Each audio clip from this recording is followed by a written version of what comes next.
సవరాలు ఇచ్చే సమయం ఆసన్నమైంది మిత్రమా, అలా అంటున్నారేటా అనుకుంటున్నారా? మా పిల్లలకైతే మేము గుళ్ళు చేయించడానికి తీసుకెళ్తున్నామన్నమాట. మా పెద్ద బావకి 3 సంవత్సరాలు నిండిపోతుంది కాబట్టి, మూడో సంవత్సరంలో గుండు చేస్తారు కాబట్టి మేము వచ్చాము. మా సంబరం చేసుకొని, దేవుడు సంబరం చేసుకున్న తర్వాత మా బాబుకి గుండు గీయించడానికి సింహాచలం తీసుకెళ్ళాము. అక్కడ వచ్చి మా వాడికి గుండు గీయిస్తున్నాము.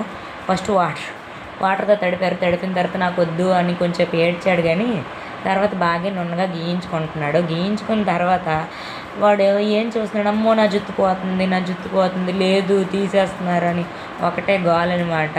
అది చూస్తే మాకు ఎంతో నవ్వేస్తుంది, కానీ నాకు చాలా బాధేసింది. ఎందుకంటే నాకు 2 బాబులే. మా పెద్దవాడికి అయితే 3 సంవత్సరాలు వచ్చేంత వరకు కూడా నేను జడలు వేసుకొని, నాకు ఇష్టమైన జడలు వేసుకొని పువ్వులు పెట్టుకొని వాడిలో చిన్న ఆడపిల్లని చూసుకున్నాను అనమాట. అలా ఒకసారి వాడు జుట్టు తీసేస్తే నాకు చాలా బాధ అనిపించింది. వాడు కూడా లేదు పోయింది, నా జుట్టు లేదు అని ఏడ్చాడు అనమాట. దాన్ని చూస్తే నాకు చాలా నవ్వే వచ్చింది, కానీ జడలేసే బాధ తప్పింది.